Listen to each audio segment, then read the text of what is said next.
사람은 자세히 사랑과 은혜의 시각으로 살펴보면 반드시 한 군데 이상의 매력이 있어요. 이걸 자꾸 잊고 살아. 자신도 있고 또 서로도 이렇게 격려를 안 해줘서 그냥 오직 나이로만 얘기를 해. 아유, 난 나이를 많이 먹어서 그렇게 하는데 그게 아니고요. 정말 곱고 아름다운 할머니들, 미안합니다. 왕언니들이 얼마나 많은데, 특별히 우리 교회도 왕언니들이 많으셔요. 근데 보면 너무 매력이 있어. 내가 한 20년만 늙었어도 데이트 신청하고 싶은 그런 분들이 많이 계셔요. 우리 옆에 분이 이렇게 보시다가 오늘 다시 보니까 이런 부분이 매력적이야 이렇게 인사하죠. 이게 매력이, 배 나온 것도 매력이거든요. 자, 시작.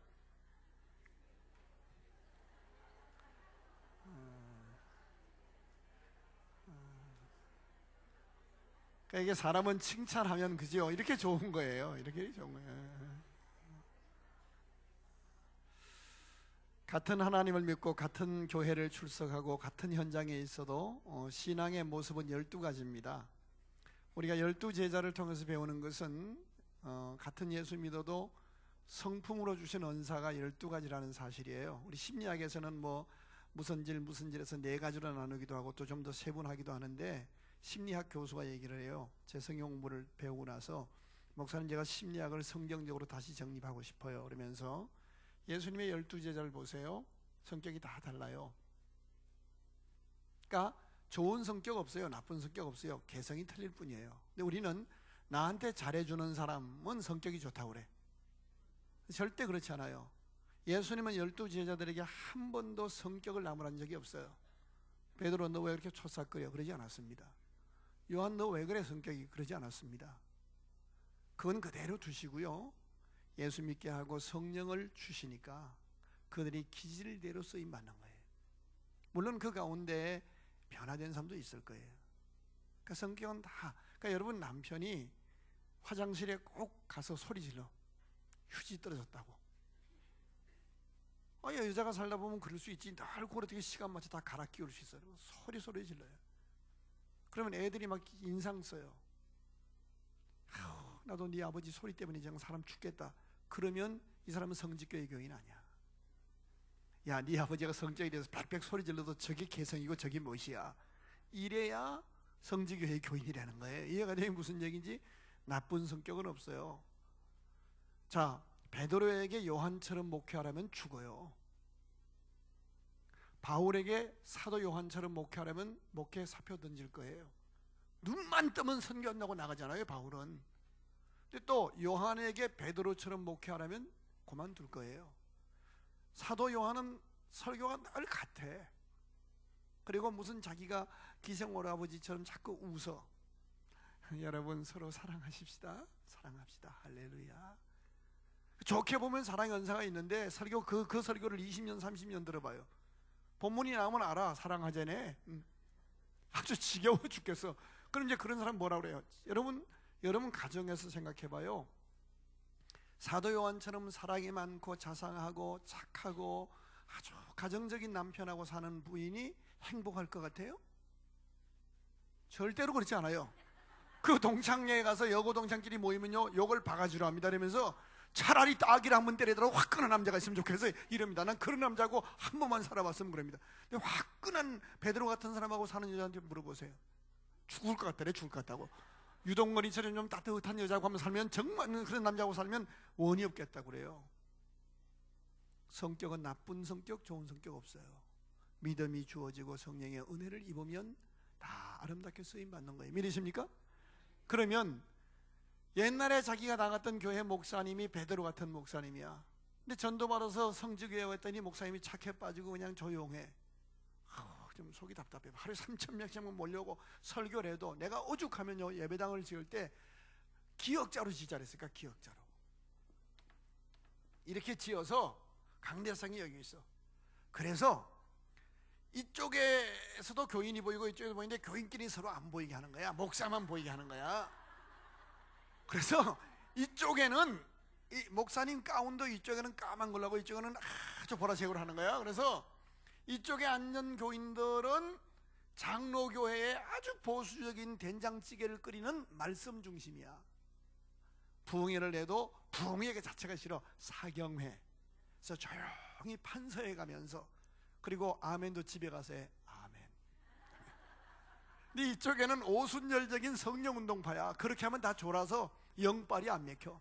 이쪽에는 아주 보라색이나 미색으로 딱 맞춰 있고, 머리도 약간 파마하고, 그리고 할렐루야 뭐 이렇게 해서 막 아멘 그런 사람들 모여서 요렇게 하면요 교회가 부흥될 것 같아. 응? 참 신기한 노릇이거든. 지금 30이 길었는데 여러분 절대로 가족을 향해서, 이웃을 향해서, 만난 사람에 대해서 여러분이 하나님인 것처럼 하나님이 그 사람에게 주신 성격적 기질을 성품으로 주신 은사라고 그래. 하나님의 선물이에요. 그거는 여러분 자녀가 자기 표현을 잘 못해요. 뭐 말하라면 자꾸 울어, 아니면 그냥 가만히 있어. 그럼 또 엄마가, 야 너는 성품으로 주신 은사가 조용하고, 너는 생각은 다 있지만은 혹시라도 상대방이 마음에 부담 느낄까 봐 네가 표현을 잘 안 하는 것이지, 넌 참 착한 성품이야. 아주 깊게 생각하고 짧게 얘기하는 그건 참 유용한 거야. 이 사회에 그런 침착한 너 같은 사람이 필요해. 그러나 그래도 이제 성인이 되면 표현도 필요해 라고 설명하면 얼마나 좋겠어. 이 새끼야 왜 말 안 해? 왜 말 안 해? 응? 네가 이 새끼 말하는데 네가 뭐 하려고 그러냐 네가? 이래놓으니까 애가 정말 나중에는 말 더듬습니다. 엄마 왜 말 못합니다. 또 어떤 애는요 미주알고주알 끼어서 계속 얘기해요. 엄마들 친구들 몰려와서 하는데 거기 와서 근데 뭐 이러면, 너 저리 안 가? 그러면 안 돼요. 너는 참 표현력이, 너는 나중에 앵커맨 될 거야. 이게 중요하단 말이에요. 주님은 우리를 각각에게 은사의 어떤 성품의 선물을 주셨어요. 어느 교회가 행복해요? 여러분 어떤 여자가 행복해요? 남편이 벤츠 사주고 날마다 마음 놓고 사는, 아닙니다. 성격적 기질, 성품 그대로를 존중받는 여자가 세상에 제일 행복합니다. 아무리 돈을 많이 벌어다 줘도요 남편이 날마다 아내 타박하는 그 여자는요 얼굴에 근심이 있어요. 12지파를 지금 공부하는데 12지파는 같은 일을 하고 같은 하나님을 믿어도 일하는 스타일이 12가지라는 거예요. 그리고 우리가 신앙생활하면 12지파 가운데 성공한 지파, 승리한 지파는 12분의 1이에요 엄밀하게 따지면 12분의 2. 그러니까 6분의 5는 같은 하나님을 믿고 같은 교회를 다니고 같은 일을 하고 봉사하는데도 불구하고 하나님이 기뻐하지 않는 신앙생활을 자기식대로 하고 있다는 거예요. 그리고 자기 신앙생활을 자기식대로 해서 내 경험대로 내 기준대로 해서 자기는 옳은 것 같지만 사실은 하나님이 기뻐하는 신앙이 아니고 행복한 가나안 신앙이 아니라 광야 신앙으로 늘 시험 들고 늘 삐지고, 시험 들었다가 제자리 시험 들었다가 늘 그대중으로 있는 신앙생활을 할 수 있다는 거예요. 그 원인이 다른 사람에게 있지 않다는 거예요. 대부분의 한국 기독교인들은 자기가 신앙생활에 행복하지 못한 원인을 목사님 때문이라고 그래요. 교회 때문이라고 그래요. 어떤 권사님 때문이라고 그래요. 교회 안 나온대. 왜 그랬더니 구역에서 꼴배기 있어서 안 간다는 거예요. 길에 사자가 있다 거리에 사자가 있다 하느니라, 그런 거예요. 아니에요. 어제 우리가 에브라임 지파 공부했어요. 하나님의 은혜로 자기가 복받아 누리면서도 자기보다 다른 사람이 사랑받고 잘 되는 꼴을 못 보는 시기질투 때문에 자기가 받았던 축복까지 빼앗긴 지파예요. 오늘은 이제 두 지파를 할 텐데 르우벤 지파를 할 거예요. 르우벤은 야곱의 자녀 가운데 가장 장자예요. 이 사람은 가만히 자기 자리만 지키고 경계만 넘지 않고 겸손하게 자기 자리만 지키면 아브라함, 이삭, 야곱 할아버지 때부터 내려오는 축복을 그냥 넝쿨째 받아서 누릴 수 있는 축복이 예비된 사람이에요. 그런데 아버지의 침상에 올라서 아버지의 첩하고 상관을 하고 넘지 말아야 할 경계를 넘어서 예비된 축복을 빼앗긴 지파라는 거예요. 르우벤 지파를 이해하기 위해서 신약 성경으로 넘어가겠습니다. 로마서 12장을 펴놓고 저를 잠깐 주목하십시다. 로마서는 사사기하고는 좀 멀어요. 거리가 저쪽으로 가야 돼. 성경을 찾다가 잘 안 찾아지면 저를 바라보는 분들이 계셔요. 이제 나 사실은 잘 찾는데 나를 보지 마세요. 나 압니다. 이런, 아니 성경 찾아야 돼. 로마서 12장 펴놓고, 로마서는 잘 들으십시오. 로마 시대는 돈과 권력만 있으면 행복할 수 있다라는 가치관이 지배하던 시대입니다. 그래서 옛날에 오래전에 코미디 프로에 최양락이가 나와서 네로 황제라는 프로가 있었어요. 이 텔레비를 안 보는 문화니까 내가 얘기가 잘 안 돼. 네로 황제라는 프로가 있어. 거기에 보면은 이제 그 로마의 타락상이 나오는데 뭐 얼떨리우스 또 날마다 술에 찌들어 있는 그 참모들이 나와서 회의하는 모습이 나와요. 로마에 그렇게 모든 길은 로마로라고 할 만큼 부강했던 그 나라였지만, 절대로 모든 길은 로마로 할 만큼 망할 것 같지 않은 나라였지만, 로마가 어땠습니까? 로마의 황제들 가운데 60%가 성병으로 죽었어요. 어떤 집은 자기 집에 노예만 6,000명씩 그렇게 거느린 사람들도 있었지만, 결국 그렇게 권력과 돈이 많았지만 행복하지 않았어요. 이 시대와 똑같아요. 돈 있고 권력 있으면 행복할 것 같다는 거예요. 그런 로마에 로만 드림을 꿈꾸고 사람들이 이민을 가요. 옛날에 아메리칸 드림으로 미국 이민 간 것처럼 그렇게 이제 로마에 들어가서 사는데 기독교인들이 들어가요. 이 평신도들이 로마에 들어가서 돈 벌고 힘 있으면 행복할 거라고 알고 왔는데, 돈을 조금 벌다 보니까, 그러면서 가만히 보니까 돈 많다고 행복한 게 아닌 걸 알았어. 권력 있다고 인생이 본질적으로 행복한 것도 아니란 것도 알았어. 그러더니 자기들끼리 모여서 우리는 비록 로마의 그런 꿈 때문에 왔지만 이거 아닌 것 우리 알지 않느냐, 우리 여기서 믿음으로 행복하게 한번 살아보자. 그래서 평신도들끼리 모여서 교회를 시작해. 한편 사도 바울이 자기 민족인 로마가 정말 로마 자기 시민들이 구원받기로 해서 너무 가슴이 아파. 근데 자생적으로 모여있는 그들에게 편지를 써요. 로마서인데 1장부터 11장은 따라합시다. 믿음의 내용. 뭘 믿어야 할 것인가? 내가 믿는 것은 무엇인가? 인간은 어떤 존재인가? 죄는 무엇인가? 구원은 어떻게? 이런 믿음의 내용이에요. 내가 믿는 것은 예수 그리스도, 그분은 어떤 분인가? 1장부터 11장이 정확히 나와요. 로마서 1장부터 11장을 정확히 이해하지 못하면 죄송합니다, 기독교인 아니에요. 그냥 교회에 나오는 종교인일 뿐이에요. 믿음의 내용입니다. 많은 사람이 교회 생활하다가 시험 들어서 교회를 안 나와요. 그 사람은 사람들 믿은 거예요. 예수 믿은 거 아니에요. 모란시장에, 성남에 소매치기가 굉장히 많습니다. 소매치기 한번 당했다고 모란시장 다시 안 나오나요? 아니잖아요. 12장부터 15장은 믿음의 방법이에요. 어떻게 믿어야 행복한가 말이죠. 많은 사람이 예수님을 믿는데요, 믿음의 방법은 자기가 어려서부터 살아오면서 경험했던 대로 믿어요. 자, 어렸을 때 자기 집이 늘 푸닥거리 했던 집이야. 어렸을 때 보고 자란 게 막 캥캥 이런 거 봤어. 그리고 병만 걸리면 무당이 와서 막 굿하고 이런 어떤 영적인 현상을 보고 자랐어.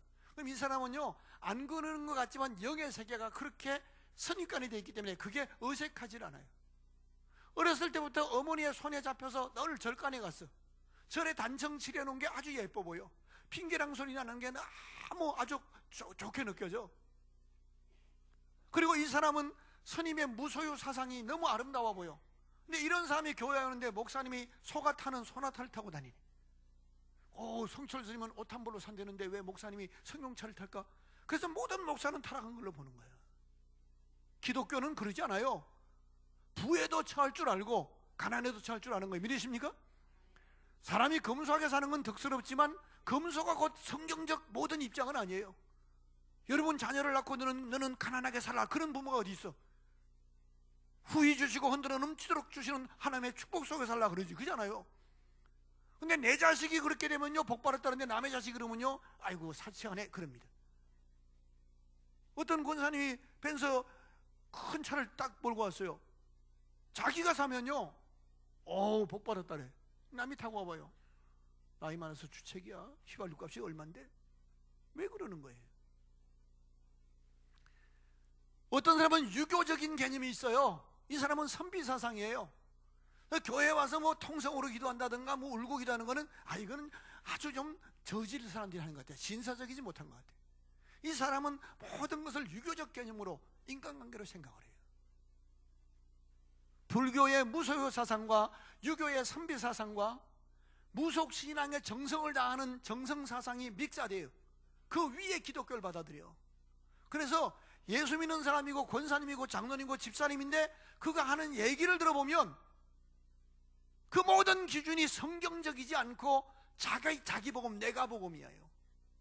그래서 교회 생활이 늘 만족스럽질 않아. 자기가 어디서 읽었던 글줄 그게 영원히 지배하는 거야. 진리를 알지니 진리가 너희를 자유케 하리라. 어느 교회 가도 자유해야 돼. 믿으시면 아멘.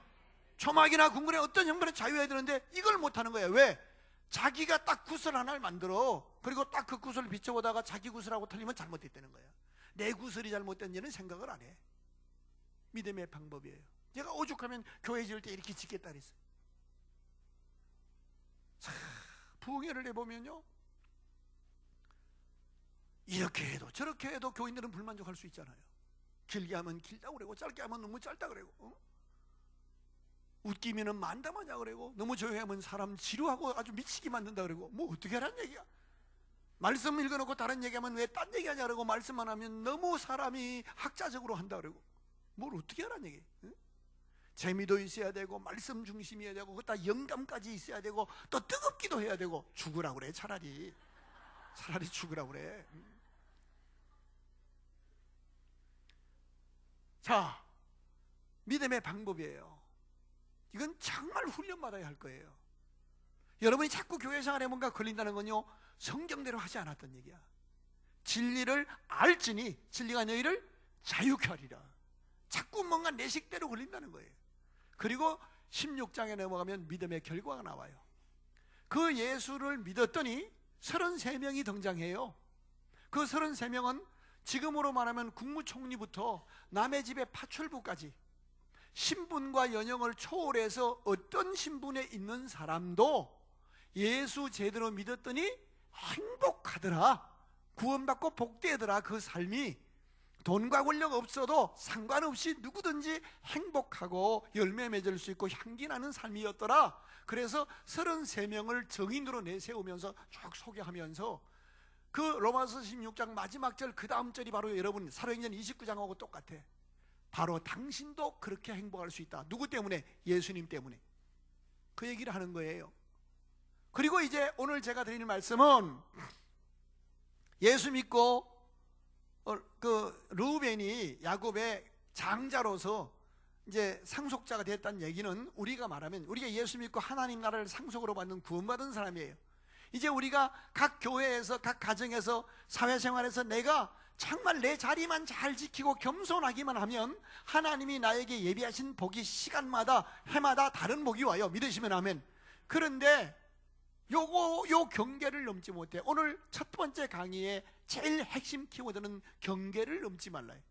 자, 로마서 11장 1절부터 11장까지 믿음의 내용을 딱 설명하고 이 예수 믿고 구원 받았느냐? 그러면 네가 신앙생활에서 제일 중요한 게 뭐냐? 교회 생활에서 교회 생활의 방법을 설명하는데 12장 1절부터 읽겠는데 12장 1절 자기 목소리가 제일 좋은 분이 한번 읽어봐요. 어제 그분 말고. 시작. 안 읽으면 난 안 끝낼 거예요. 같이 읽어요. 시작.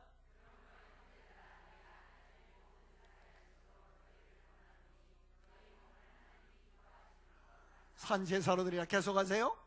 이는 너희에 드릴 영적 예배는. 그러니까 이제 교회 와서 은혜 받은 다음에 그 받은 은혜 가지고 생활 속에 가서 세상 살이 하는 것을 예배 생활하는 것처럼 그렇게 살아라. 이제 그 얘기를 하는 거예요. 그러면서 구체적으로 어떻게 얘기하라는 거예요. 그 다음 절 읽어봐요. 시작. 그러니까 돈 많다고 행복한 거 아니고 권력 있다고 행복한 거 아니고 우리가 가는 행복은 다른 게 있다. 이제 그 얘기를 하면서 계속하세요. 시작. 하나님의 기뻐하시고 온전하시고 선하신 뜻이 무엇인지 분별하도록 하라. 그리고 놓고 나서 이제 이게 하나님의 뜻이다라고 딱 분별됐을 때 교회 생활 이렇게 해야 돼라고 딱 정했을 때 그 다음에 중요한 단계가 있다는 거예요. 잘 읽으세요. 구절을. 시작. 내게 주신 은혜로 말미암아 너희 중 각 사람에게 근하노니 말하노니 첫째, 마땅히 생각할 그 이상의 생각을 품지 말고, 두 번째, 오직 각 사람에게 나누어 주신 믿음의 분량대로, 세 번째, 뭐랬고 생각하라? 지혜롭게 생각하라. 이게 제일 중요한 거예요. 내가 행하는 일이 하나님의 뜻이에요. 분명해요. 그런데 지나침이 있으면 곤란하다는 거예요. 엄마가 자녀를 양육하는데 사랑하기 때문에 애를 때려. 목적도 동기도 순수해. 근데 지나쳐. 자기 감정. 어제 남편한테 욕 얻어먹었던 걸 같이 그다 실어서 애를 때려. 잘 들어보세요. 너희 중 각 사람에게 권하노니 마땅히 생각할 그 이상의 생각을 품지 말고. 이걸 쉽게 설명할게요. 중학교에 다니는 따님이 있는 분 있나요? 이 연세들이 다 지긋해서 너뚱이들이 안 나서 그렇지. 없어요? 손주. 손주. 고등학생은? 고등학생. 고 몇 학년?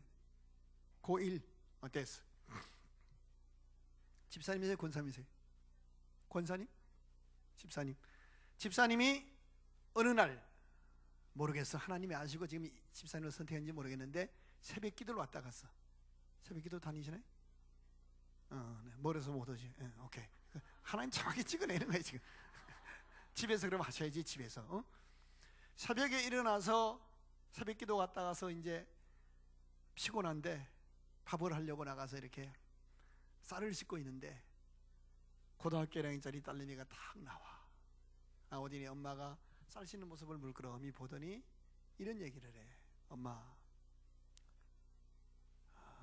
내가 할 말은 아닌 것 같은데 엄마 눈곱 좀 띄고 머리 좀 빗고 앞치마 두르고 머리 좀 이렇게 하나 쓰고 쌀 씻으면 좋겠다.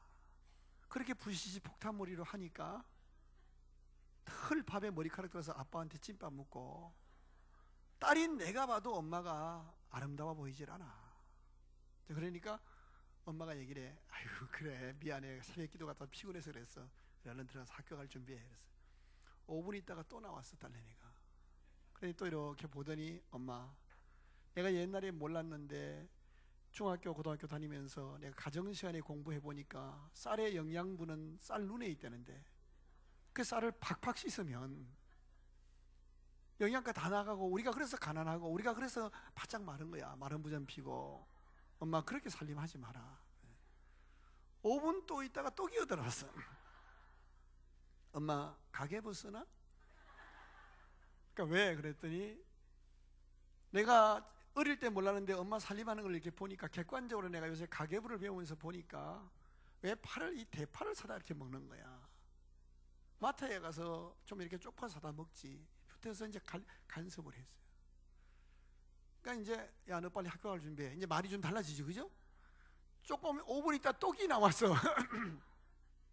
엄마라고 불렀어. 1번 따님 말씀하시옵소서.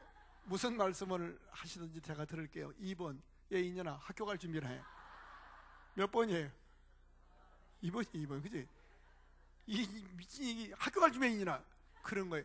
내 속으로 난 천하 없는 내 딸도, 눈에 넣어도 아깝지 않은 사랑하는 내 딸도 내 경계를 넘어오면 축복이 안 나가. 기독교인들이 받은 은혜와 축복과 사랑을 빼앗기는 가장 큰 함정이 경계를 넘는 거라는 거예요. 경계를 넘는 거예요. 그래서 성경 여러 곳을 내가 시간 하니까 그냥 제가 말씀드렸는데 읽어보면요 무서운 말씀이 많이 나와요. 이는 너희가 내가 세운 경계를 걷어치웠습니다. 하나님의 거주의 지경을 하나님이 정하셔요. 며느리를 얻었는데 서울대학교에서 뭐 가정학 석사 학위를 받았대. 근데 와가지고 모든 문제를 지 얘기로 해. 그 축복 안 나갑니다. 마땅히 생각할 그 이상의 생각을 품지 않는 훈련, 이거보다 중요한 게 없는 거예요. 내 자식이어도 아버지의 영역을 침범하면 그건 축복이 안 나가게 돼 있어요. 그런데 이 확률이 얼마냐? 12명 중에 1명은 르우벤이라는 거예요. 자기 경험, 자기가 볼 때 옳다는 것 때문에. 지금 한국 사회는요 선생님들에 대한 권위를 학생들이 인정하지 않습니다. 이미 경계를 넘어선 정도가 아니라 경계를 다 걷어채워버렸습니다. 학부모들이 학교에 찾아가서 선생님에게 정말 존경하고 신뢰하는 그런 거 없습니다.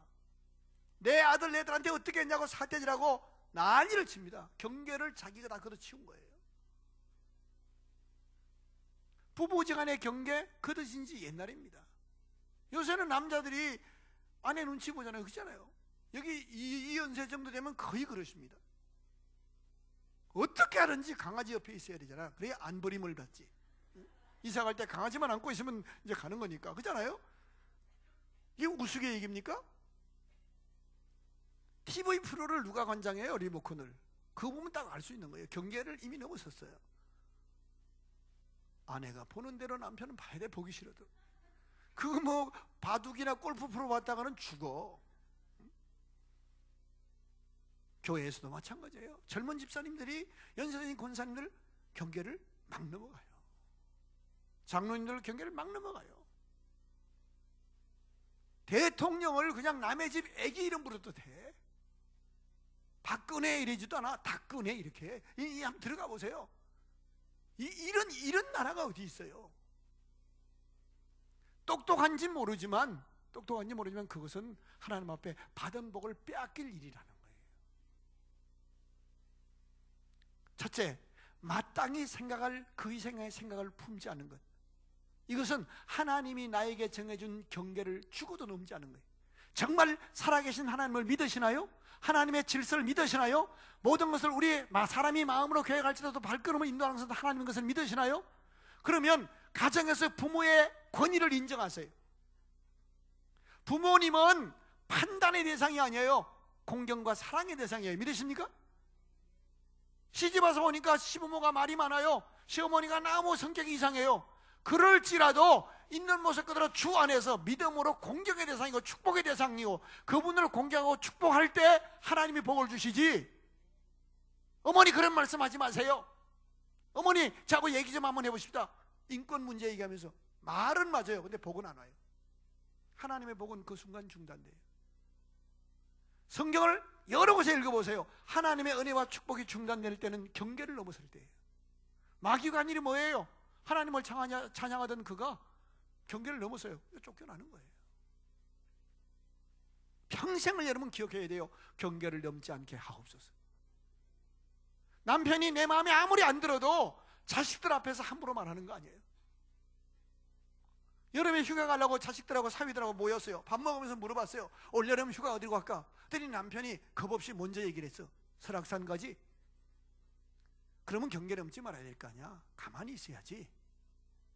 설악산 가지 지자가 땅에도 안 떨어졌는데 아내가 노려봅니다. 노려본 사람 말이에요. 내 무릎 아픈 거 몰라요? 설악산 가자래요? 남해안 바닷가로 가요. 그럼 남편이 권위가 땅에 다 떨어졌어요. 나중에 애들애가 헤어진 다음에 방에 들어가서 이번에 무릎이 아프니까 올해는 우리가 바닷가로 갔으면 좋겠네 해야 될 거 아니에요. 근데 그것이 하나님의 축복을 막는 행위인지조차도 모르는 거예요. 내가 유교적 가부장적 그런 사고 아니에요. 이건 성경적 원리예요. 경계를 넘지 말라. 마땅히 생각할 그 이생의 생각을 품지 말라. 하나님의 은혜는 낮은 곳으로 흐르는 거예요. 믿으십니까? 직장에서 부하 직원이 상관을 막 요새 학교 강의 나가면요 아이들이 자기 성적 확인을 하려면 교수에 대한 평가서를 집어넣어야 돼. 합리적인 것처럼 보이지만 자기 스승을 자기가 평가하면서 막 집어넣다 보니까 웃기는 일이 참 많아요. 근데 두 번째가 중요해요. 마땅히 생각할 그 이상의 생각을 품지 말고, 이 말은 경계를 넘지 말라. 경계를 넘지 말라. 꼭 기억하세요. 아무리 못났어도 그분을 통해서 하나님의 축복이 내게 와요. 믿으십니까? 성경이 뭐라 그래요? 까다로운 상전이라도 그에게 순복, 그에게 복종하라. 그게 하나님이 하시는 일이에요. 두 번째 뭐예요? 각 사람에게 나눠주신 뭐대로? 믿음의 분량이 있다는 거예요. 이게 중요해요. 여러분, 같은 권사님이어도요 믿음의 분량이 틀려요. 이걸 왜 자꾸 놓쳐요? 그래서 시험 들어요. 하나님의 역사는 뭐의 분량 따라 역사해요? 인격의 분량이에요? 믿음의 분량이에요? 요거 대답 잘해야 돼요. 하나님의 역사는 믿음의 분량이에요? 인격의 분량이에요? 믿음의 분량이라고 하면 뭔가 좀 이상한 것 같아 느낌이. 그치? 인격도 잘 들으셔야 돼. 인격의 분량 그러면요 하나님 앞에 인격 검증받다가 청문회 받다가 아무것도 못해. 그 인격이 개차반이어도 된다는 얘기는 절대로 아니에요. 자, 이제 이런 얘기를 할게요. 권사님이 7분이 앉아 계셔. 회의를 해. 우리 교육관 한 채 더 삽시다 그랬어요. 그러면 목사님의 말이 떨어지기가 무섭게 거기 앉아있던 분 중에 한 분이 아멘, 아멘, 내가 예배 때 보니까 많이 이거 꼭 필요합니다. 근데 그 다른 분이 6분이 중에는 또 몇 분이 머리에 계산이 굴러가. 그리고 슬쩍 봐. 놀고 있네. 돈도 안 낼 것이. 아부하기는. 지금 우리 7명이 교육관을 살려면 1인당 4천만 원을 내야 되는데 뭐 어떻게 하자는 거야? 대책도 없이 아멘이 뭐야? 자, 아멘 한 사람이 아부한 사람이 아니에요. 순간적인 믿음의 은사가 주어진 거고요. 계산하는 사람도 나름대로 합리적인 믿음이 있는 거예요. 믿음의 분량이 좀 차이가 나는 거예요. 이해가 돼요? 무슨 얘기? 근데 우리는 자꾸 이거를 놓치고 있는 거예요. 이제 구체적으로 예를 듭니다. A라는 권사님은 아주 인격적이에요. 절대로 남에게 폐를 안 끼쳐. 내 거 내가 먹고 교회에서도 전혀 남에게 불편을 주지 않고 또박또박 너무 인물도 예쁘고 아주 인격적이고 자기 할 도리만 딱 하는 분이에요. 절대 남에게 폐를 안 끼쳐. 인격은 A 학점이야. 근데 이분은 믿음이 합리적이고 상식적인 이상을 넘어가질 않아. 하나님의 기적이라든가 역사하심이라든가 이런 거는 전혀 관심이 없어. 그저 계산적인 믿음, 합리적인 믿음, 상식적인 믿음 선에까지만 간 거예요. 그러니까 믿음의 분량을 점수로 매겨보면 C학점 정도 간신히 가는 그런 믿음이에요. 그러니까 이 사람은 절대로 하나님의 기적 필요 없어요. 뭐 홍해가 갈라졌다 이건 그냥 설화지. 그러면 그런 집에 자기 딸내미가 암 걸렸을 때 안수받고 고친다 이건 안 되는 거야. 빨리 의사 찾아야 돼. 이 사람은 하나님의 기적과는 상관없이 사는 사람이야. 왜? 인생을 살아오면서 자기 능력만큼 살아왔기 때문에 그냥 믿는다고 하지만 그거는 천국 가는 예수님을 구주와 주님으로 고백한 믿음이지 생활 속에 하나님의 전능하신 역사하심이 나타나는 믿음은 아니라 이 말이야. 이해가 돼요? 무슨 얘기인지? 그런데 믿음은 바라는 것들 실상이요 보지 못하는 것들 정거니 우리는 보지 못하는 것을 믿고 살잖아요. 여러분 묻겠습니다. 이 교회를 개척한 목사님이 교인이 몇 명이 올 거를 계산이 나오냐는 거예요. 믿음 없이는 개척이 안 되는 겁니다. 교회를 개척한 목사님들이요 계산하면서 교인이 몇 명 올지 모르는데 가족들을 데리고 가서 굶어 죽을지도 모르는 그 일을 믿음 하나 가지고 하는 거예요. 계산해보면 그거 누가 교회를 개척하겠어요? 그렇지 않습니까? 학력이 있고 뭐 돈이 좀 많은 경우인데요 나 같은 경우에 천막으로 시작했어요. 우리 어머니가 남긴 금반지 팔아서 그걸로 교회를 개척 시작했어요. 우리 아들 뱃속에 있을 때 만삭된 아내를 끌고 개척을 나왔어요.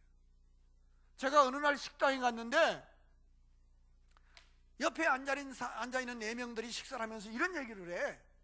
저는 원래 중소도시 그랬는데 유성을 생각하세요. 유성. 그때 막 소문이 있었어. 그게 뭐 대덕 연구단지 뭐 이런 거 온다고 그래서 나하고 딱 맞겠단 말이지. 수준도 맞고 여기 가서 두뇌들을 길러서 전 세계로 보내면 세상에 큰 영향을 끼친다. 이런 꿈을 꾸고 있었어. 준비를 다 하고 있는데 식당에 식사하러 간 거예요. 근데 식당에 바로 옆에 있는 아줌마들이 식사하면서 그런 얘기를 해. 세상에 요즘 같은 세상에도 목사를 두드려 패는 도시가 있대네. 근데 얘기를 하는 거야. 아이고 서울에서 어느 큰 교회가 조그맣게 교회를 지어서 목사님을 파송했는데 동네 주민이 하도 두드려 패가지고 목사님이 견디다 못해 새벽에 야반도주하고 그 건물을 여호와 증인들이 접수해서 왕국회관을 만들었다니 너무 가슴 아파 그러는 거예요. 내가 그 얘기를 듣는데 가슴에 울컥 치미는 거예요. 그래서 아주머니들 거기가 어디입니까? 그랬더니 적어주는 거예요. 그래서 내가 내려갔더니 내가 개척한 마을이야. 그 교회당 건물에 목사님은 도망갔고 왕국회관 딱 써 있는 거예요. 막 가슴이 터질 듯이 눈물이 나는 거예요. 이럴 수는 없지 않는가. 아무리 동네를 뒤져봐도 동네가 다 나와도 200호밖에 안 돼. 막 무당들 깃발 꽂혀 있고 복잡해. 그래서 뚝방에 가서, 경안천 뚝방에 가서 기도했어요. 하나님, 나 여기로 처박으려고 그렇게 한 거 아니시잖아요. 하나님, 지금 이거 아닌 거죠? 근데 하나님이 마음을 주셔. 너 네 집에 가서 네 아내한테 개척하자고 해봐라. 어디로 가느냐고 물으면 여기 안 와도 된다. 근데 묻지도 않고 따라 나오거든. 너 내 뜻이라고 개척해라. 그런 감동을 줘. 그러니까 하나님이 뭐 묻지도 않고 따라 나서든 개척해라 그렇게 한 건 아니야. 그냥 그 감동이 왔다. 내가 그렇게 신령하지 못해요. 그런 감동이 왔어. 그래서 집에 갔는데 만삭된 아내가 있는데, 내가 전도사 때 이제 우리 교회가 건축을 해서 있던 돈 다 바치고 아무것도 없는 상태야. 그런데 여보 개척 나가지 그랬더니 네 그래. 어디로 가냐고 안 물어. 그랬더니 당신이 결정했으면 가야죠 그러는 거야. 근데 가슴이 덜컥 내려앉아. 아이고 큰일 났다. 한 40분 있다가 또 물었어. 근데 궁금하지 않아? 그랬더니 집사람 얘기가 나를 똑바로 쳐다보면서 어디로 간다고 한들, 내가 얘기한들 당신 그거 뭐 포기할 거예요? 그 물어는 봐야 될 거 아니야. 이제 계속 유도 신문을 했어. 나 안 물어볼래요. 아이고 큰일 났어. 그래서 하룻밤 자고 그 다음날 아침에 또 물었어. 그랬더니 성령의 감동대로 하세요. 자꾸 묻는 거 보니까 뭔가 있는 것 같은데 그냥 가셔요. 그래 나중에 집사람이 일기 쓴데 보니까 속았다라고 써있어. 속았다. 내가 결정했으면 괜찮은 데인 줄 알았는데 이런 데인 줄은 몰랐다는 거야. 그래서 천막을 쳤는데, 천막 쳐놓고 첫 예배를 드리러 갔더니 동네 무당 아들들이 칼로 천막을 다 찢어놨어. 그리고 임금왕자를 문창오지에다 써가지고 그 만신성긴 그 애들 갖다 놓고 밀집으로 사람 만들어서 칼 꽂아서 촛불 2개 딱 켜놓은 거야. 천막 안에. 집사람은 몇 대째 목사 딸이 생전 처음 본 거예요. 얼굴이 하얗게 질렸어요. 별일이 다 있어요. 내가 기독교 방송 새롭게 와서의 한 1탄에 시간이 모자라서 2탄 연속 2탄 했었다고. 나 그런 사람이야. 자, 그럼 제가 무슨 학력이 짧고 저도 상식을 모르고 제가 법리를 몰라서 그렇게 마누라 끌고 거기 들어갔어요? 믿음이에요. 믿음. 그 믿음은요 쭉 가는 믿음이 있고요, 순간적으로 하나님이 하나님의 역사를 위해서 부어주시는 은사로서의 강력한 믿음이 있어요. 믿으십니까?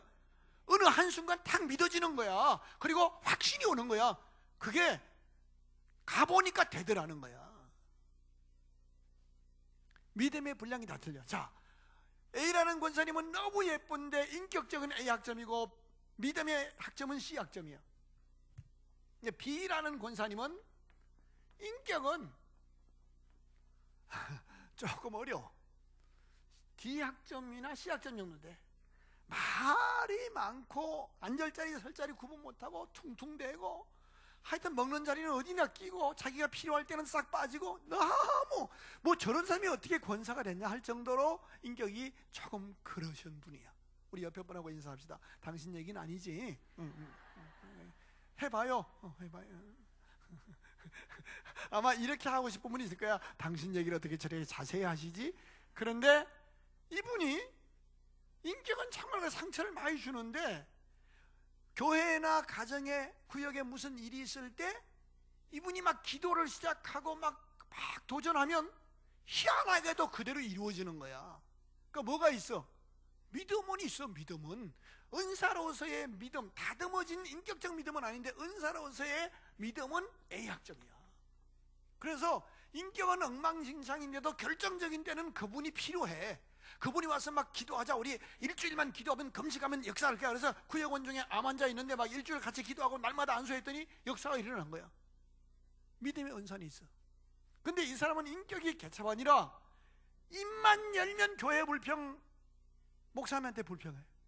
그러니까 그 말을 들으면 다음 주부터 교회 떠날 사람인데 이제까지 17년 동안 안 떠나. 근데 이 사람은 인격이 참 약점인데 믿음이 약해. 어느 날 이 사람은 조용히 다른 교회로 옮겨가. 뭐가 약한 거야? 믿음이 약한 거야. 그러니까 첫째는 마땅히 생각할 그 이상의 생각을 품지 말아야 축복이 내게 막히지 않아. 믿으시면 아멘. 그래서 절대로 경계를 넘지 말라. 손 아래 동사가 손이 동사를 판단하고 그러지 마. 그러면 일단 내 마음이 닫혀져. 꼴보기 싫어. 그 순간 나 안 보면 되지 뭐. 동사하고 안 만나면 되지 뭐. 말 안 섞을 거야. 그 순간 내 마음이 닫혀졌잖아요. 그러면 하나님의 축복이 내게 오는 것도 닫혀져. 땅에서 풀어야 하늘에서 풀려. 왜 바보짓을 해? 그 못난 사람 좀 안아주면 되지. 물방울 보세요. 물방울이 이렇게 있으면요, 큰 물방울 쪽으로 작은 물방울이 확 흡수돼요. 똑같이 있으면요 아무것도 아니야. 그릇이 똑같은 거야. 우리 예수 믿는 사람이잖아. 나한테 조금 잘못해주는 형님 하나를 못 안고 가면서 안 믿는 사람 전도하겠다고 거짓말 하지 마세요. 거짓말 하지 마세요. 예수 안에서 나는 나한테 상처 준 이 동서를, 이 형님을 내가 존중하며 질서를 경계를 넘지 않아서 오히려 나는 복받는 기회로 삼으리라. 이게 우리의 축복이어야 돼요. 그리고 두 번째는 믿음의 분량대로 지혜롭게, 믿음의 분량대로 생각하는 거예요. 그러니까 제발 부탁해요. 교회에서 누가 무슨 얘기를 할 때요, 내 기준대로 평가하지 마세요. 아, 하나님이 저 사람을 통해 역사하시려고 믿음의 은사를 순간적으로 부어주시는구나. 귀담아 듣고 그 믿음을 가만히 보면 하나님이 역사하셔요. 믿으십니까? 기생라합의 믿음. 기생주제의 말이 많아 이럴 수 있잖아요. 아니에요. 그래서 큰 믿음을 주옵소서.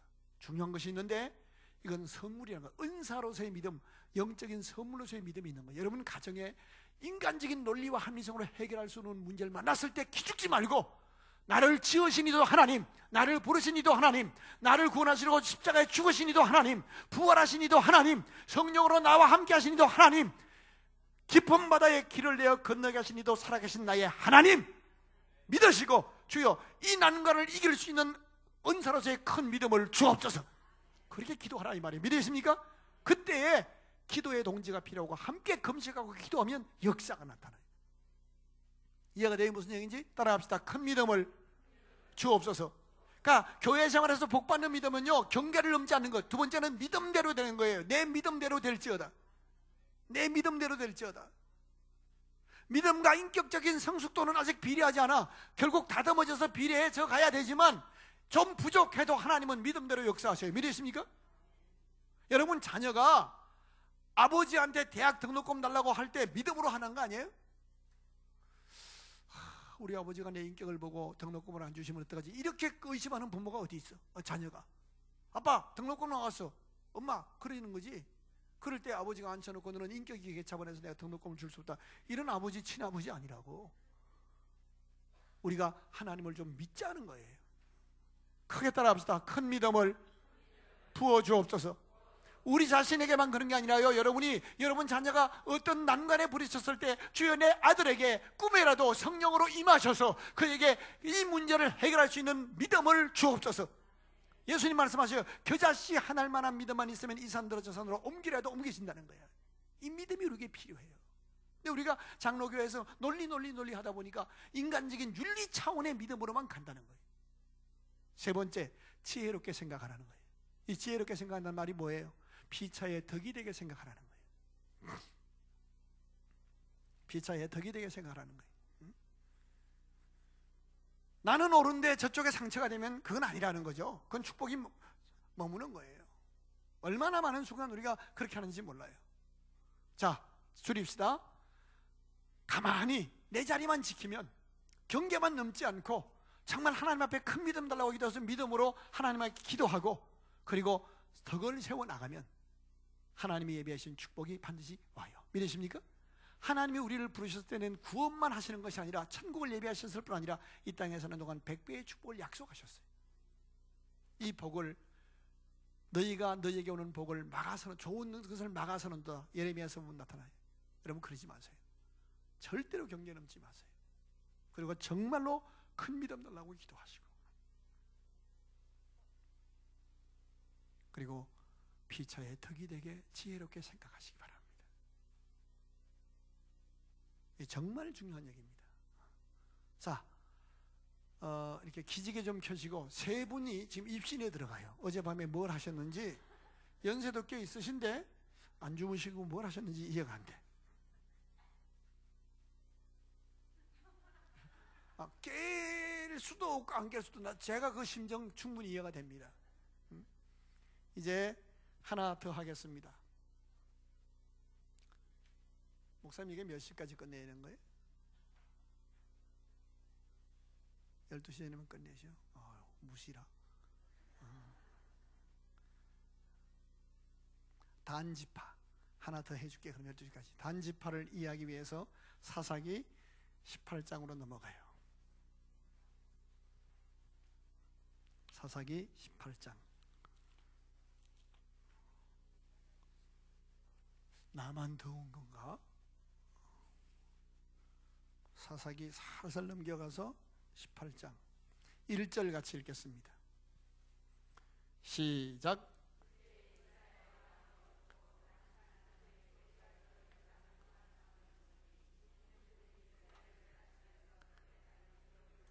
자, 단지파가 나오는데 그때에 그래요.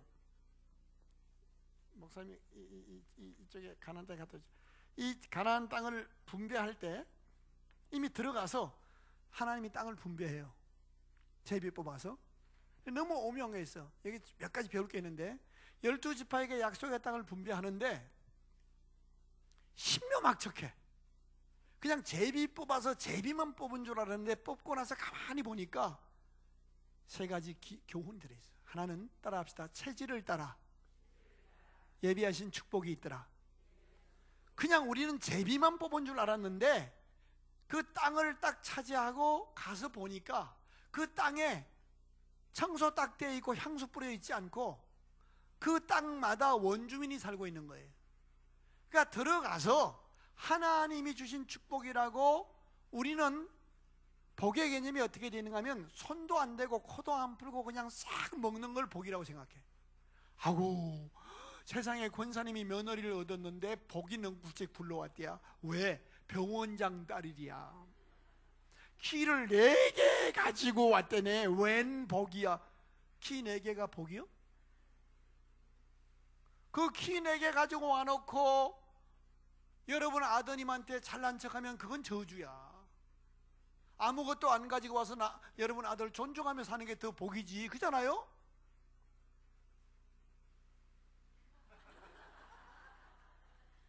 내가 아는 녀석이 미스 코리아하고 결혼을 했어. 근데 이 미스 코리아가 대구에서 그 아버지가 어마어마한 큰 사업가야. 돈을 물수도 타고 자란 애야. 근데 내가 아는 이 녀석은 우리 아들 친구인데 군 장성 아들이야. 군 장성이 뭔 돈이 있어. 이제 은퇴하고 연금으로 사는데 결혼을 했는데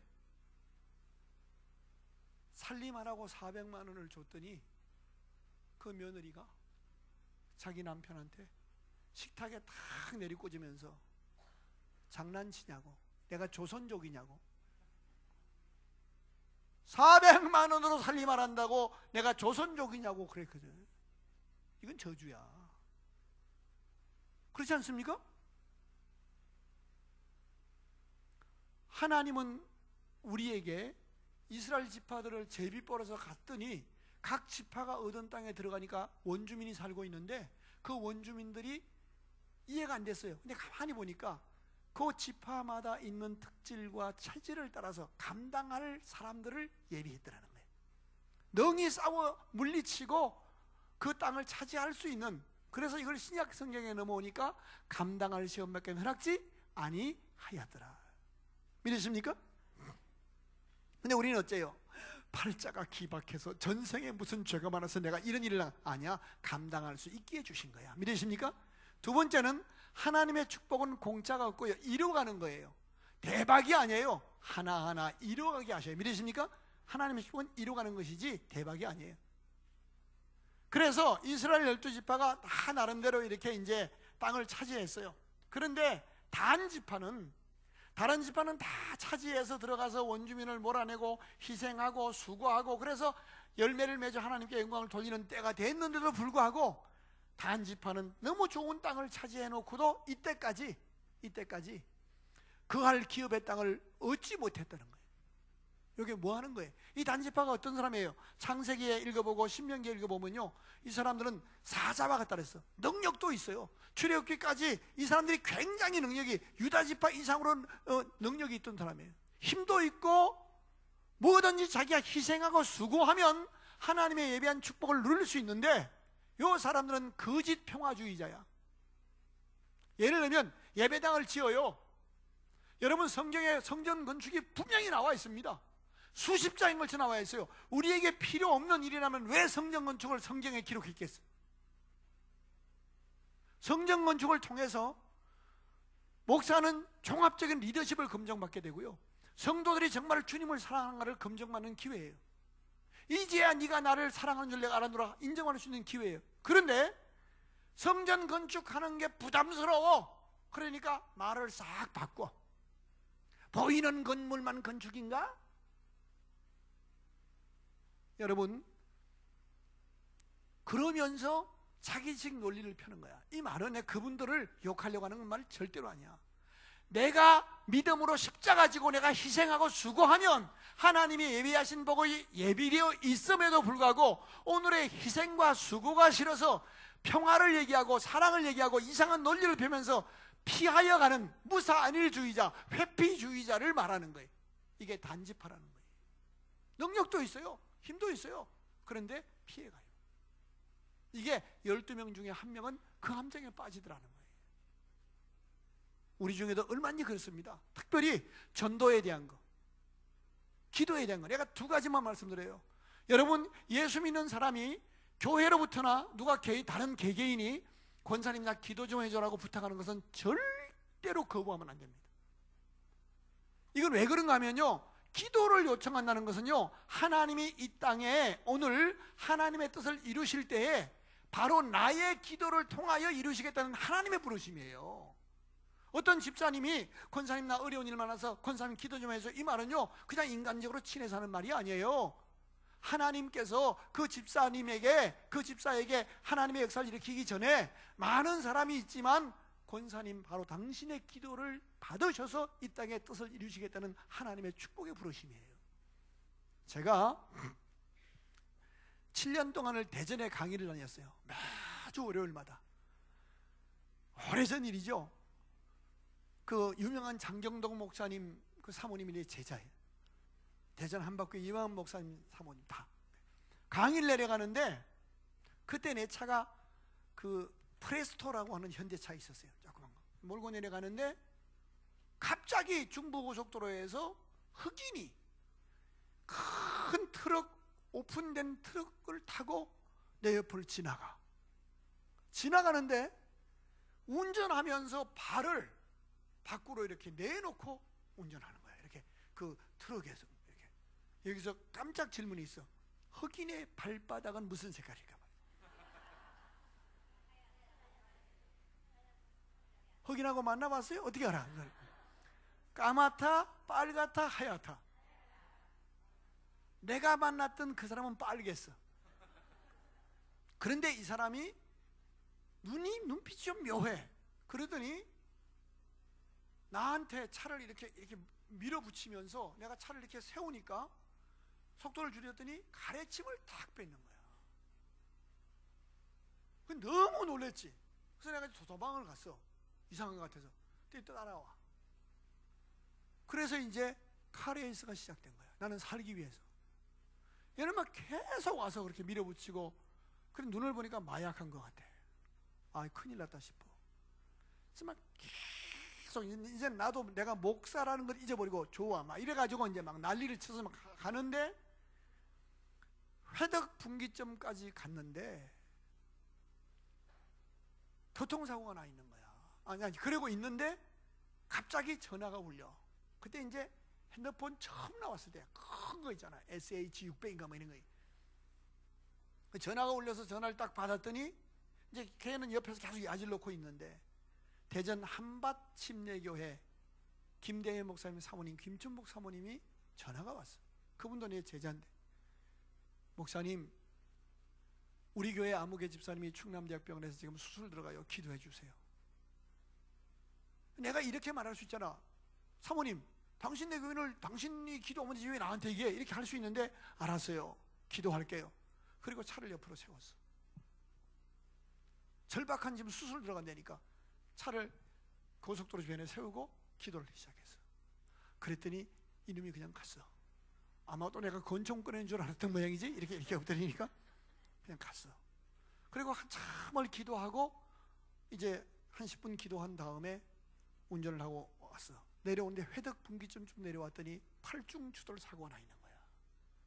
그 컨테이너를 싣고 다니는 트럭들이요, 그걸 원래 이렇게 기중기로 들어서 이렇게 걸어야 된답니다. 근데 그걸 그렇게 걸려고 하면, 컨테이너를 안 흔들리도록 걸려고 하면 돈이 몇만 원이 들어간대. 그러니까 이 사람들이 그걸 안 걸고 그냥 얹어서 다니는 거야. 이게 그러니까 이렇게 코너 도는 데서 휙 돌면 떨어질 수가 있는 거야. 짐이 잔뜩 실려있는 컨테이너가 떨어지면서 달리던 차들이 팔중추돌이 나는 거야. 너무 놀라운 사실은, 교통경찰들이 막 서 있고 옆으로 이제 이렇게 가라고 하는데 옆으로 살살 피해서 가다 보니까 그 미국 그 차가 그냥 완전히 폐차가 되어 있는 거야. 그리고 나한테 침뱉던 그 놈은 시체로 끌어내고 있는 거야. 너무 가슴에 막 뛰는 거야. 하나님이 그 순간 나를 살리시려고 김준복 사모의 마음에 감동을 주셔서 기도 요청을 하게 한 거야. 여러분, 다른 것은 몰라도요, 기도의 요청은 부도내면 안 됩니다. 내가 남의 기도를 약속했으면 기도를 하면요, 하나님도 내가 어려울 때 분명히 누군가에게 동원하셔서 나를 위해 기도하게 하십니다. 믿으십니까? 누군가 널 위해 기도하네, 누군가 널 위해 기도하네. 내 마음이 힘들고 어려울 때 누가 나를 위해 기도해. 성령이 말할 수 없는 탄식으로 기도하신단 말이에요. 믿으십니까? 그런데 우리가 너무 많은 순간 나와 내 새끼가 편안하면 기도 없이 살아가요. 단지파예요. 기도하면 남에게만 하나님의 역사가 나타나는 게 아니라 내게도 축복이 오는데 너무 많이 기도를 놓쳐요. 제가 어떤 일이 있었냐, 휴스턴에서 공부를 했어요. 미국에 유학 갈 때 아내하고 집사람을 아들하고 데려가면 내가 안 돌아올 거라고 교인들이 사모님과 아들을 볼모로 잡혀놓고 가신다면 보내주겠다는 거야. 그래서 내가 기러기의 원조입니다. 그래서 집사람하고 애를 놓고 처할아버지 목사님이 와서 목회라고 나는 이제 유학을 간 거예요. 뭐 가난한 목사가 돈이 있어요. 장학금 받고 갔는데 차가 없었더니 선교사님 한 분이 나한테 자기가 타던 차를 주고 영국으로 귀국했어요. 그 차가 우리나라식으로 발음하면 폰티악 회사에서 나온 차인데, 스포츠카인데 계란색인데 파이어버드라는 차인데, 그게 전격 제트 작전에 마이클이 몰던 차예요. 이거 뭐 텔레비를 안 봤으니 알 길이 있나? 아주 잘생긴 차예요. 꿈의 차야. 그래서 한날 휴스턴에서 어스틴, 그 UT가 있는 그 텍사스 주립대학이 있는 그 어스틴에 가려고 차를 몰고 탁 나왔어. 목사가 스포츠카를 모니 기분이 어떻겠어요? 미국서 그것도 막 가서 스탑사인에 딱 섰는데 이렇게 보니까 옆에 흑인이 총을 들고 뭐라고 그래. 이게 이제 노상 차량 강도야. 걔들이 그 차를 환장하거든. 근데 그 순간 내가 전혀 두려움이나 느낌이 없는 거야. 그래서 그러니까 이미 총을 대고 뭐라 하는데 내가 그러니까 자기도 웃어. 그리고 신호가 바뀌길래 또 갔어. 다음 신호에 걸렸는데 또 옆에 와서 그러는 거야. 근데 그때까지도 나는 개념이 없는 거야. 하이 굿모닝. 이놈이 뭐라고 하는데 들리질 않아. 또 신호가 바뀌었어. 그래서 딱 엑스레이를 발랐는데 뒷머리가 번쩍 서는 거야. 아, 이게 차량 노상 강도구나. 스포츠가 얼마나 빨라. 난리를 치게 도망해가지고 뭐 어스턴이고 뭐고 막 돌아서 학교 기숙사로 들어왔어요. 그런데 학교 기숙사로 전화가 왔어. 한국은 새벽 1시가 넘는 시간인데 전화를 받았더니 집사람이 물어. 당신 무슨 일 있지요? 아니, 왜 거짓말해요? 일 있지요. 왜? 2시간 전에 밤 11시에 권사님 4분이 사택으로 찾아왔다는 거야. 그 무슨 일이세요? 그랬더니 4명이 똑같이 내 종이 위험하다, 내 종이 위험하다, 너희가 기도해야 한다, 내 종이 위험하다, 이런 감동을 받은 거야. 목사님 분명히 위험하다는데 뭔지 모르겠다. 그래서 집사람하고 5명이 나가서 성전에 가서 통곡하고 기도한 거야. 기도를 계속 울면서 살려달라고 기도하는데 뭔지도 모르고 위험하다니까 목사님을 보호하고 지켜주고 살려달라고 기도했는데 마음의 평안이 왔다는 거예요. 그래서 내가 설명을 쭉 했어요. 하나님은 살아계신 분이에요. 기도를 통해서 역사를 이렇게 하셔요. 성경에 기적이 일어나고 하나님의 역사가 일어난 때에 기도 없이 일어난 때가 있는가 보란 말이에요. 그 예수님 말씀하셔요. 너희가 얻지 못하면 구하지 아니하니라. 이제까지는 너희가 내 이름으로 아무것도 구하지 아니했으나 내 이름으로 무엇인지 아버지께 구하라. 그리하면 받으리니 너희 기쁨이 충만하리라. 통해서 기도하면서 역사하셔요. 시공을 초월해서 역사하셔요. 수로보니게 여인이 주님 앞에 와서 자기 딸, 귀신 들린 딸을 위해서 간구했을 때 가라, 내 믿음이 너를 구원했다. 가보니까 자기 귀신 들린 딸이 고침받았잖아요. 역사는 일어나는 거예요. 기도의 무사한 일에 늪에서 벗어나기를 바랍니다. 이제 오늘 밤 마지막 집회를 마치면서 21일 동안 신약 성경 읽는 거 13장씩 읽는 거, 그 다음에 기도 제목 한 가지씩, 응답받으면 또 한 가지씩 집중해서 기도하는 것을 21일 동안 시킬 거예요. 21일 집회가 끝나고 실제적인 이제 부흥의 응답은 21일 동안 여러분의 기도를 통하여 응답이 시작될 거예요. 믿으시면 아멘. 부흥회가 그냥 좋은 말씀 들었다고 끝나지 않고요, 여러분에게 기도가 시작돼야 부흥회가 제대로 된 거예요. 믿으시면 아멘. 21일 동안 다니엘처럼 뜻을 정하고 기도를 하면 여러분의 기도를 응답하시는 하나님을 만나야 부흥회가 제대로 된 거라고. 이해가 되세요? 그리고 21일 동안 전도하고 싶은 한 영혼을 놓고 기도하고 21일 뒤에 주님 앞에 열매를 한번 들어보자는 거예요. 우리가 부흥에 헌금 드린 것보다도 한 영혼을 전도해서 주님 앞에 드린 것이 얼마나 하나님이 기뻐하시겠냐고. 그때 내 친척, 내 고륙 누군가 전도한다고요. 두 번째, 기도의 무사한 일에서 벗어나라. 두 번째가 뭐예요? 우리 주님이 우리를 구원받게 한 가장 중요한 이유가 뭐예요? 예수 믿고 구원받았으면 천국 데려가면 될 텐데 왜 살려주는 거예요? 살아있는 동안 복음을 열어서 영혼을 구원하고 살리라는 거예요. 전도에 대한 지상명령, 최고의 명령이잖아요. 이 전도에 대한 무사한 일, 이 단지파가 얼마나 많은지 몰라. 말도 잘해, 학력도 좋아, 어디 가서 자기 주장도 잘 펼쳐. 그런데 유독 전도하는 것만 못해. 이건 아니잖아. 주님 내게 전도할 수 있는 사랑을 주시고 누구를 만나든지. 김장한 목사님 있어요. 극동방송 이사장. 이분은 누구를 만나든 10분 이상 지나면 반드시 전도를 해요. 반드시 전도를 하죠. 참 놀라운 일이에요. 여러분, 전도하다 보면요, 예비된 영혼이 있는 거야. 예비된 영혼이 있는 거야. 전도를 안 하면, 전도의 광야길을 걸어가면 아예 성령의 역사가 나를 통해서 나타나질 않아. 교회에서 은혜 받는 즐거움보다 내가 전도할 때 받는 즐거움이 수백 배 더 커요. 주님, 내가 영혼을 향한 구령이 살아나게 하시고 이제까지 믿어오면서 전도했던 열매보다 앞으로 남은 인생의 열매가 더 크게 하옵소서. 우리 교회에 김복현 집사님이라고 할아버지 집사님 계셨어요. 이분이 잘생긴 분이고 굉장히 좀 부끄러운 얘기인데, 옛날에는 그런 분들 많았어요. 이렇게 본 부인이 있고 또 둘째 부인이 있어. 근데 둘째 부인은 성결교회를 다녔어. 본 부인은 우리 교회를 다녀. 같은 광주 도시에 있어, 교회가. 이걸 어떻게 해결해야 돼? 양쪽에서 애들이 다 있어. 근데 이분이 늙음하게 예수를 제대로 믿었어. 그리고 자기가 전도하는 일에 매진하기로 했어. 그래서 어느 날 전도하러 가셨는데 자기가 지은 죄값을 이제는 전도로 하나님 앞에 열매 맺겠다고. 옛날에는 여자를 만나는 데로 다녔지만 이제는 전도하기 위해서 다닌다. 근데 전도하러 갔는데 이 경기도 광주에 가난한 집들이 대문이 있어요. 대문이 좀 낮아. 그럼 대문을 이렇게 해놓고 철대문을 해놓고 대문 해놓은 게 아니고 이렇게 삼지창처럼 이렇게 철근으로 이렇게 돼 있어. 이렇게 위에 도둑놈 못 들어오라고. 그러면 또 이제 야구르트 아줌마가, 키가 작은 아줌마가 이걸 이렇게 땡겨가지고 요것다 야구르트를 걸어놔. 이 김복현 집사님이 전도하러 가서 대문을 두드리고 들어가는데 이 야구르트 하려고 이렇게 했는데 눈이 찔린 거야. 그 눈이 실명이 됐어. 병원에 입원해서 달려갔어요. 기가 막혀서. 그랬더니 이분이 눈 하나 실명됐는데 안대를 하고 이제 실명됐다는 얘기를 하면서 하는 얘기가, 목사님 저 행복합니다.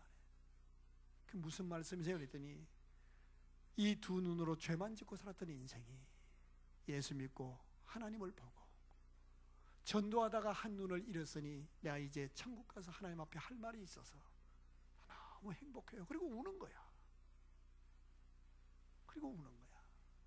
그래서 내가 그분이 이렇게 안고 기도하고 나오면서 집사람한테 그랬어요. 저분이 목사보다 하나님이 더 기뻐하시겠다. 더 기뻐하시겠다. 나는 여러분이 그냥 내가 몇 명 전도하라 그런 심정이 아니에요. 정말 예수의 죽으심으로 구원받았으면 그 복음을 전하겠다는 전도에 대한 열정이 있으면 좋겠어요. 저희 교회가 장로님이 41분, 42분인데 이제 한 분은 전라도로 이사를 가셨는데 연세 드신 이제 장로들이 꽤 많아요. 70 넘어간 분들이 은퇴 다 하셔야 되거든요. 교단법에 의해서. 근데 이제 어떤 분은 연세만 70이지 체력은 50대야. 골프를 치면 드라이버를 250m씩 날려. 그러니 뭐 이분을 그만두시오 하기가 너무 미안해서 그냥 도서 또 고령화 사회에 어떡하나. 근데 이제 후배들이 또 올라와야 되잖아. 그랬더니 어제 집회 오는데 주일날 2부 예배 마치는데 그 분이 들어왔어. 목사님, 제가 이번에 미국에 2주 동안 갔다 올 일이 있습니다. 갔다 오면 우리 70세 이상 된 장로들은 다 동반 은퇴를 목사님께 강구하려고 합니다. 그래 왜요? 그랬더니 이제 후배들이 와야 될 거 아니에요. 이제 그 다음 말이 중요해요. 그러나 저희는 시무 장로로서의 은퇴지 저희가 할 일을 계획하고 있습니다. 뭐요? 그랬더니 자기들이 선교하고 전도하는 일에는 생명을 걸기로 했다는 거예요. 멋지잖아. 전도하는 일과 선교하는 일에 생명을 걸고 우리가 본을 보이기로 했습니다. 목사님, 저희들 기죽을까봐 전혀 의문하지 마세요. 이제 본질적인 기독교인으로서 전도로 선교로 열매를 맺을 테니까 저희를 축복하시고 도와주십시오. 오, 근데 그것도 반색하면서 아멘 그럴 수는 없잖아. 아, 그래도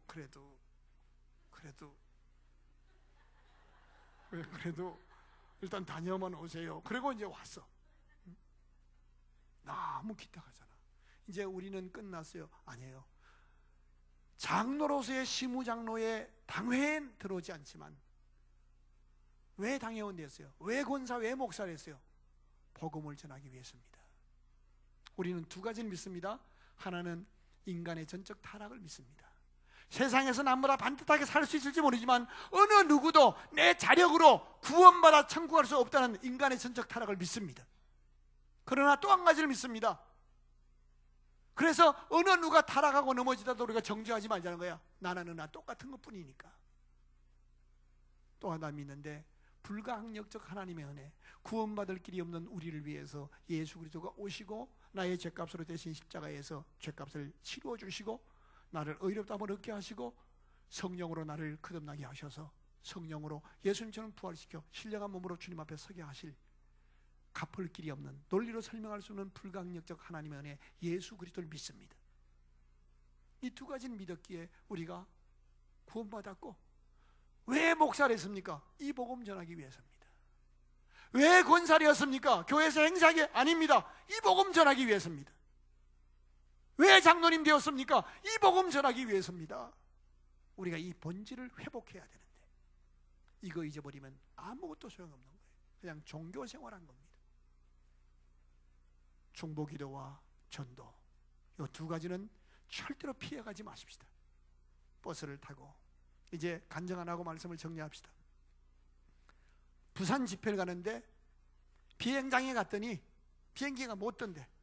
눈이 막 와가지고 집회는 가야 되고, 그래서 막 급하게 막 수배해가지고 다시 이제 서울역으로 와서 열차를 타고 가는 거예요.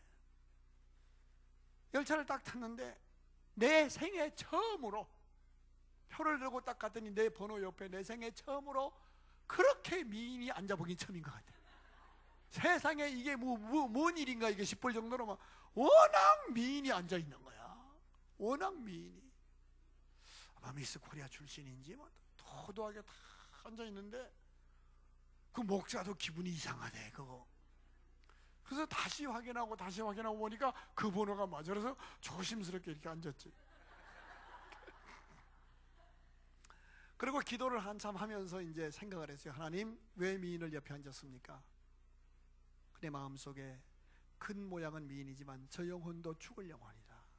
네가 구원해야 한다. 오케이. 그래서 이제 이 KTX 가는 동안 2시간 동안은 내가 복음 전해서 이제 한 10분 있다가 말을 시작했어요. 전도를 서로 시작해서 계속 말꼬리를 물고 늘어져. 계속 전도하는데 계속 깐죽거리면서 막 훔치 때리고 싶을 정도로 막 1시간을 설명을 했어. 계속 웃으면서. 그 1시간쯤 가는데 그 왜 홍익회 이렇게 뭐 파는 거 오잖아요. 그 딱 세우더니 거기서 맛있는 거를 딱 해서 나를 주면서 이동현 목사님 너무 행복합니다 그러는 거야. 나를 아는 사람이었어. 이동현 목사님. 그래서 내가 너무 놀래가지고 내 이름을 어떻게 아세요? 그랬더니 목사님, 나 목사님 잘 알아요. 내가 자기네 교회 집회를 여러 번 왔었대.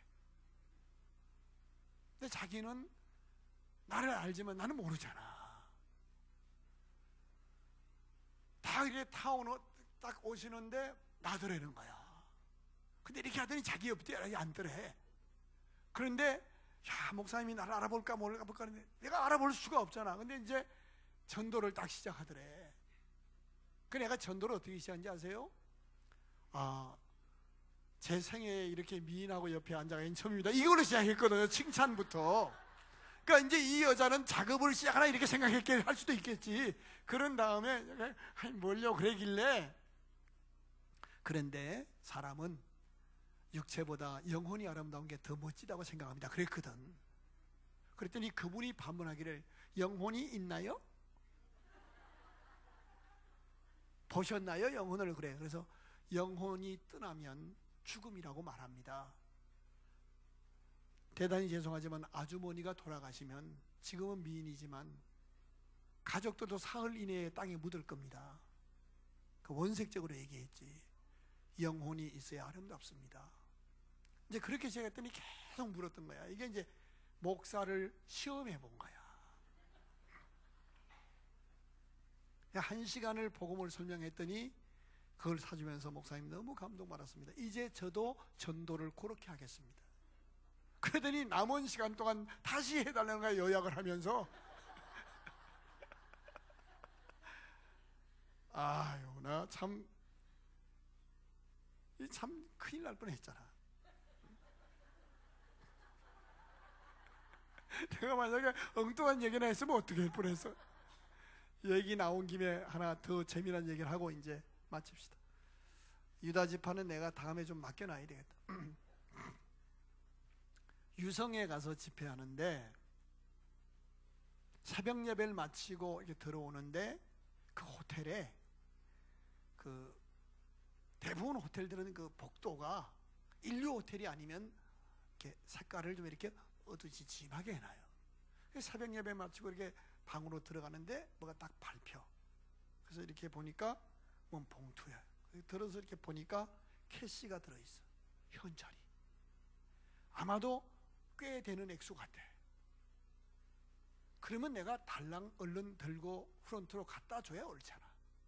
근데 다시 놓고 밟고 생각을 했어.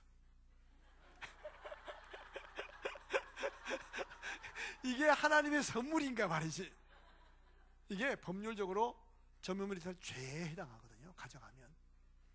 근데 잠깐 생각을 하고서 다시 들고 이제 프론트로 내려가서 내가 집회 갔다 오다 보니까 내가 이거 방에 들어가다 보니까 이렇게 밟혀서 보니까 돈이 있는데 이거 주인을 찾아주면 좋겠다고 했더니 그 프론트에 있는 그 형제가 말을 하는 거야.